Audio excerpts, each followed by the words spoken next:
इस वीडियो में हम लोग क्रिस्टलिन सॉलिड्स कितनी तरह के होते हैं या कितने प्रकार के होते हैं जानने की कोशिश करेंगे।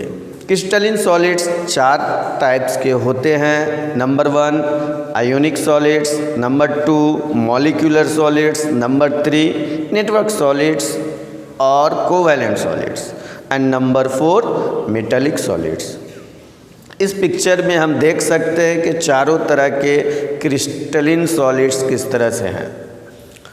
आयोनिक सॉलिड्स जो है अपने आयन से मिलकर के बने होते हैं। कोवैलेंट सॉलिड्स खुद आपस में मिलकर के बने होते हैं। मेटालिक सॉलिड्स मेटल बॉन्ड से मिलकर के बने होते हैं। मॉलिक्यूलर सॉलिड्स उनके कॉन्स्टिट्यूएंट पार्टिकल्स में मॉलिक्यूल्स होते हैं और उसी से मिलकर के बने होते हैं। तो आज हम लोग सभी को बारी बारी डिस्कस करेंगे ताकि ये पार्ट 2 का जो वीडियो है आपको कंप्लीट हो जाए। Ionic solids are solids composed of oppositely charged ions. They consist of positively charged cations and negatively charged anions. हम लोग अपने घर में टेबल सॉल्ट नमक को जिसे NaCl कहा जाता है, इसको एग्जाम्पल के तौर पर लेकर के देखते हैं।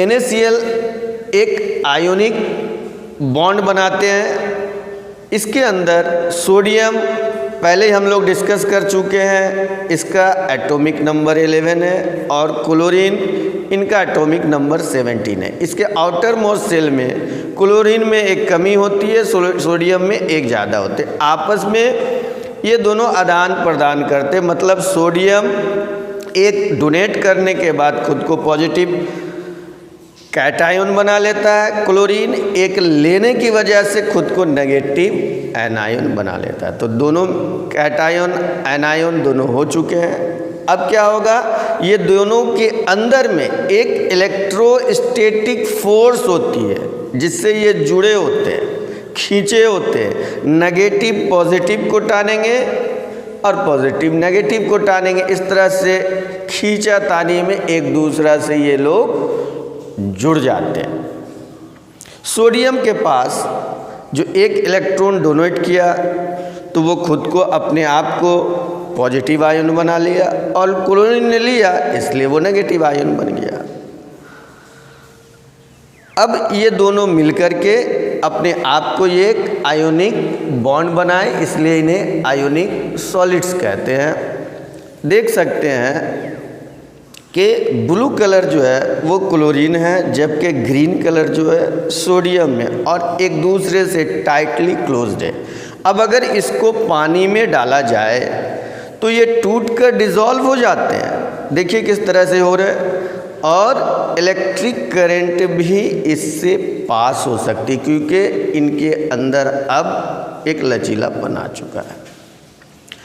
अब हम लोग इस तरह और भी एग्जाम्पल हम लोग देख सकते हैं कि सोडियम फ्लोराइड, मैग्नीशियम ऑक्साइड भी आयोनिक बॉन्ड फॉर्म करते हैं। आयोनिक सॉलिड्स के कॉन्स्टिट्यूएंट पार्टिकल्स में पॉजिटिव और नेगेटिव आयन से मिलकर के बनने के बिना पर इसके कॉन्स्टिट्यूएंट पार्टिकल्स कौन से हुए, पॉजिटिव एंड नेगेटिव आयन, जो हम लोग NaCl में देख सकते हैं। इसी तरह जितने भी आयोनिक बॉन्ड होंगे उस सब में उस तरह से मिलेंगे।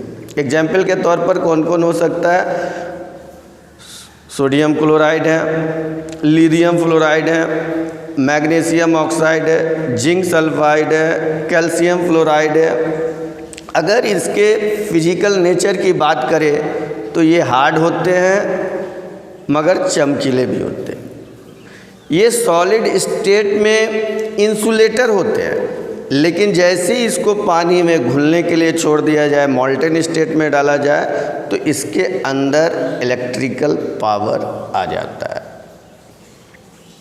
इलेक्ट्रिसिटी इससे पास हो सकती है। मतलब ये कि अगर एक बर्तन में अगर हम नमक डालने का एक सर्टेन टेम्परेचर पर इनसे अगर बैटरी जोड़ दिया जाए तो एक बल्ब को जलाया जा सकता है।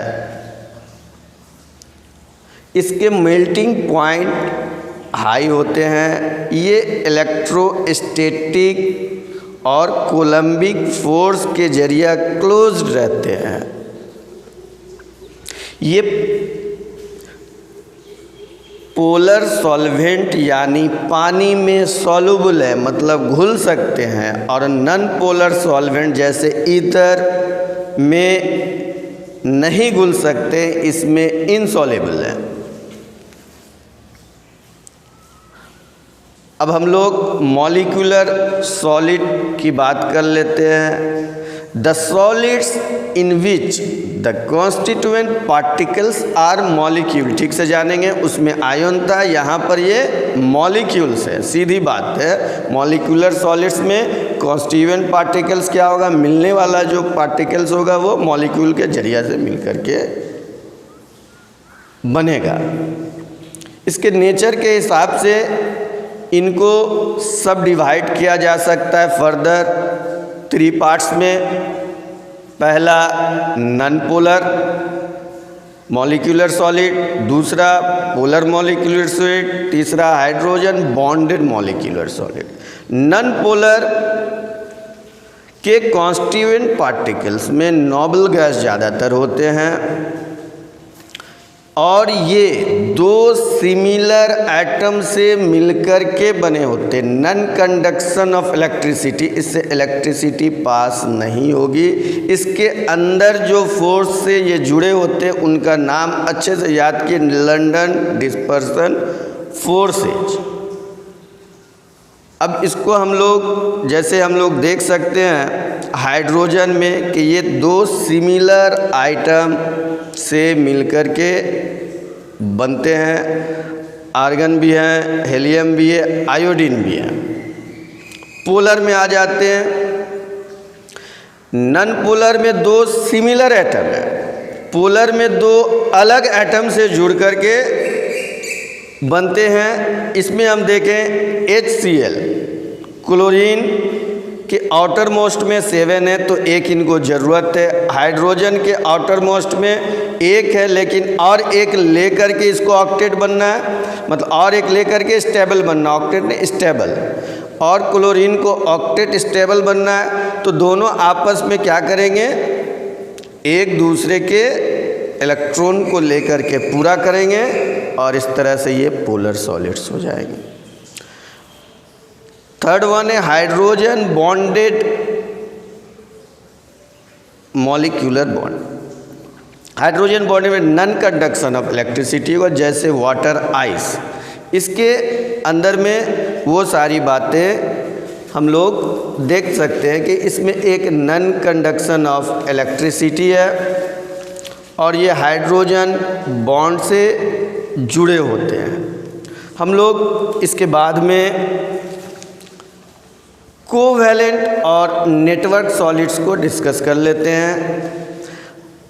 A network solid or covalent network solid is a chemical or element in which the atoms are bonded by covalent bonds in a continuous network extending throughout the material। हमने क्या समझा इसमें, ये एक सॉलिड का नेटवर्क है। Solid जो है वो नेटवर्क के अप से बना है। इसमें केमिकल भी हो सकते हैं, एलिमेंट भी है, लेकिन इसके अंदर जो कोवैलेंट खुद आपस में को एक जैसे से मिलकर के और एक एक्सटेंडिंग नेटवर्क जो है इसका काफ़ी उसी तरह से बढ़ता चला जाएगा, जो हम देख सकते हैं इसमें। डायमंड में, ग्रेफाइट में थोड़ा एक्सेप्शन के साथ ये अलग है, लेकिन दोनों में जो बन रहे हैं कार्बन, इसको देखिए कार्बन में एक कार्बन अपने 4 पड़ोसी कार्बन को मिला करके एक बॉन्ड बन रहा, तो इसका मतलब ये हो गया को, जिसे कोवैलेंट बॉन्ड कहा जा रहा है। हम इसको आगे डिटेल में डिस्कस करें। फिलहाल हम लोग इन टर्म्स को, इन एटम को, इन चीज़ों को जान लें कि इसमें कौन कौन से चीज़ें आती हैं। इसके बाद इसको हम लोग डिटेल में डिस्कस करेंगे। Metallic solids. Metallic solids are solids composed of metal atoms that are held together by metallic bonds।